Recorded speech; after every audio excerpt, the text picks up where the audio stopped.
Well, the just-released White House budget proposal calls for deep cuts in US foreign aid, and that, of course, could have a devastating impact on nations in crisis. Somalia is a prime example. The East African country is in the middle of a severe drought. Thousands are suffering from disease and drought-related illnesses. As Robin Kerner reports, the United Nations is appealing for urgent help to prevent a disaster in Somalia and 3 other countries. In a hospital in the Somali capital of Mogadishu, workers struggle to save people affected by famine. In most cases, the death cause is the dehydration. The head of pediatrics says they are rehydrating the baby, treating for diarrhea and cholera. But their best efforts are at times not enough. Some of the children come in already severely malnourished. And workers here say nearly 50 died from hunger-related ailments over the past 2 months. The land in much of this country is dry and barren. There was little rain here for about 2 years until 2016, and when the rains came, they did not last. Water sources have dried up in the countryside, animals are dying, and people are moving to the cities in search of food and water. The UN Secretary-General Antonio Guterres was in the country earlier this month, appealing for more than $800 million to help about 6 million people who face the risk of starvation. He warned of a tragedy without that support. Somalia is just one of several countries that the UN says faces the world's worst humanitarian crisis since 1945. Others are Yemen, South Sudan and northeast Nigeria.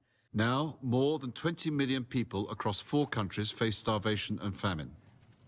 Without collective and coordinated global efforts, people will simply starve to death. In Yemen, more than 7 million people are facing what the UN calls severe food insecurity. Not yet a famine, but getting there. We don't have enough food to support the scale-up that is required to ensure that we can avoid a famine. More than 2 million people face starvation in Nigeria, while more than 5 million are at risk in South Sudan, where the World Food Programme, the WFP, has been airdropping supplies. Armed conflicts in these countries are compounding the problem. In Yemen, the WFP is asking warring factions for road access to deliver aid to some of the hardest-hit areas. And in the affected areas in northeast Nigeria, Boko Haram remains a threat, even though the Nigerian government has had recent military success against them. In Somalia, as people forage the land for food and water, Al-Shabaab continues its deadly campaign against any attempt at asserting central rule from Mogadishu. Yet, aid workers, doctors and nurses are braving the storm to save some of the worst affected. Robin Kerner, CNN. Well, for more on the humanitarian crisis across North Africa, we're joined by Challiss McDonough in Nairobi. She is the World Food Programme Senior Regional Spokeswoman. Good to have you with us.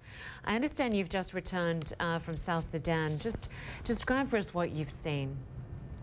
The needs that people are facing in South Sudan are really actually unimaginable. If I hadn't seen it with my own eyes, I would have trouble believing that people can survive in those conditions. They are literally eating nothing but what they can scrounge, what they can find in the wild. So if they're near a river, they can fish.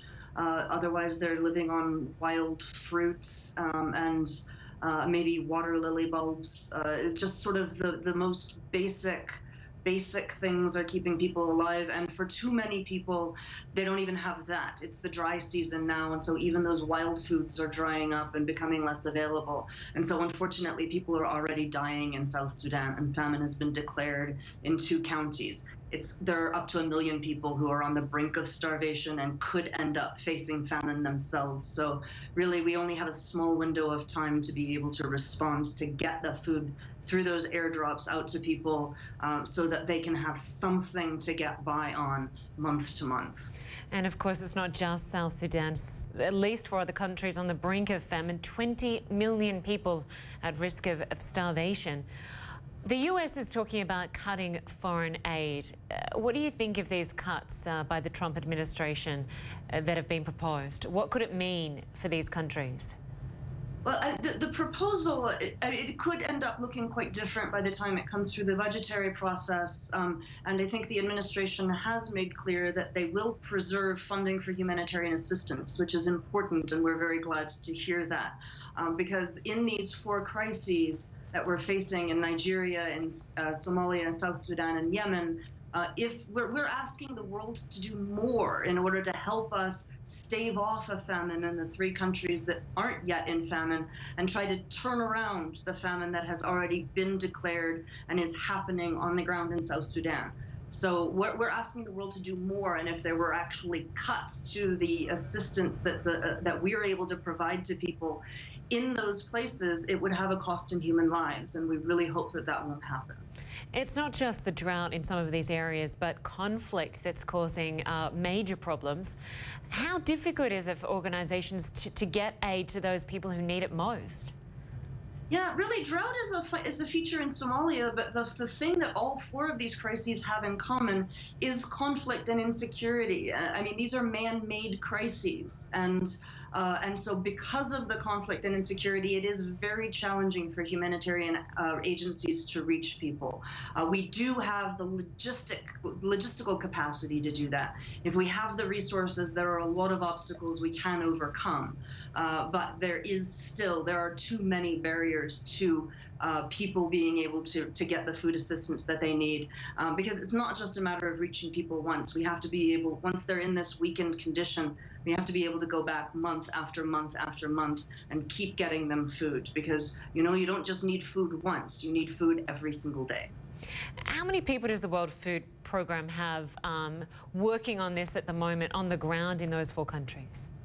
Oh, I think it's thousands. I mean, in South Sudan alone, we've got over 1,000 people. I was just out with a team that is in, camping in tents in a remote area of Lear County, trying to organize airdrops and get foods to tens of thousands of people. And we have scores of those teams throughout South Sudan. We're using that same model in Nigeria. So there are literally thousands of people working around the clock to be able to reach people who are in need.